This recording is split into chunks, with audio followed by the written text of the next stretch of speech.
The culture of Canada Rugby is empty or non-existent. In a vacuum of culture and leadership, bad behaviours take control across all areas.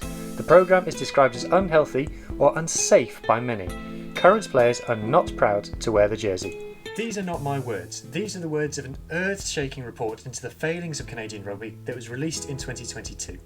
The report pulled no punches, lambasting the leadership of the union and referencing several complaints made against senior figures by the players themselves. The report found that Rugby Canada's high-performance programme was viewed poorly by the athletes, who were said to be actively revolting against it. I could stand here and simply read out the findings of this report. It is truly shocking, but that's not why you clicked on this video. The question everyone is really asking about Canadian rugby is this. We know why the men's team is bad, so why is the women's team so good? Canada men's team has just finished bottom of the Pacific Nations Cup with 0 wins. This leaves them sat 22nd in the world rankings, having failed to qualify for the Rugby World Cup for the first time ever in 2023.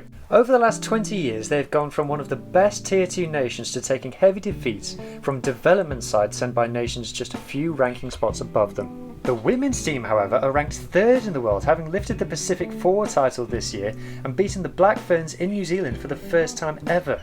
They made the semi-final of the 2021 World Cup and earned a silver medal in the sevens at the 2024 Olympics. They are also captained by the one and only Sophie de Goody, probably the greatest women's rugby player currently in the sport. So why the difference? Well, contrary to what you might have heard, it isn't because of money.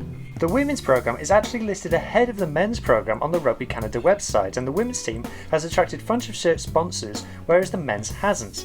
But the review in 2022 found that women's 15s programme actually received the least amount of funding out of the 4 elite sides. So what gives? Well, there are fundamental differences between the pathways for male and female players in Canadian rugby. The women's players are playing at a club level which in relative terms is much higher. Their players can be found mostly playing in the PWR, which is by far the most advanced women's professional league in the world. Elsewhere, Rugby Quebec has a link with the Elite 1, the French Pro League, which sees players go over there to play. Generally speaking, women's sport is much more advanced in North America than it is elsewhere around the world, and Rugby Quebec says that 44% of all its players are female.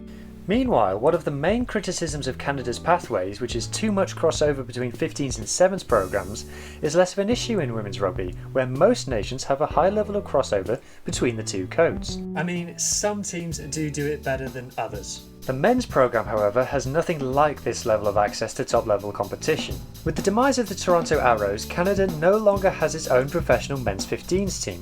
Their players are instead mostly scattered across the MLR. The MLR is not considered one of the top-level competitions in the world when it comes to quality, probably not even in the top 5, and is currently suffering badly off the pitch too.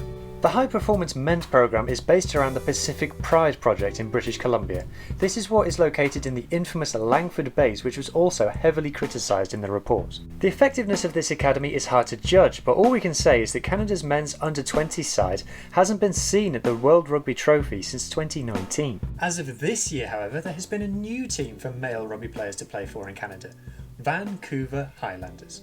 Vancouver Highlanders was created at the beginning of 2024, and at first everyone assumed that they would be replacing Toronto Arrows in the MLR. But it quickly became apparent that this was not the case, as their website proudly proclaims that the club does not believe in professional leagues. Despite at times looking like the rugby equivalent of Fire Festival, the venture appeared to genuinely have some money behind it, and they played a series of friendly matches against lower ranking international sides and a Canada Selects 15s this summer. As such, players from the team were selected to play for the national side in the Pacific Nations Cup. But now we have to talk about the big Welsh elephant in the room, Canada head coach Kingsley Jones. In rugby circles, it's kind of become cool to dump on Kingsley Jones, but let me show you something. Here is USA's coaching roster. You can see that there are coaches, assistant coaches, analysts, specialists, and a full complement of backroom staff. Now here's Canada's coaching roster. You can see that it's Kingsley Jones, a strength and conditioning coach, an analyst, and that's pretty much it. Whilst Canada's men's team isn't what you'd call good, they're not as bad as people would have you believe, and I do think they will qualify for the Rugby World Cup in 2027. But if you think the men's coaches are bad, wait until you hear about the women's coaches. In 2021, Canada's women's sevens team filed a complaint against their then head coach, alleging an environment of bullying, harassment and psychological abuse. An independent review into the complaint concluded that no policies had been breached, but the coach stepped away following the verdict. In the wake of the scandals, Rugby Canada released a new strategy where it promised reforms and targeted keeping the women's team in the top 4 whilst lifting the men's team to the top 12.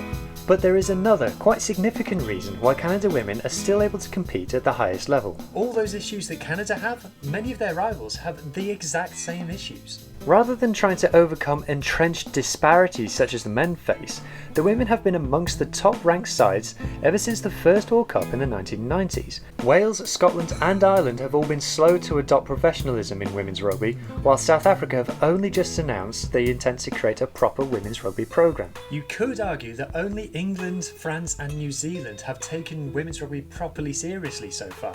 Nevertheless, Canada women defeating the Black Ferns in New Zealand and rising to second in the world at one point, that is still a phenomenal achievement.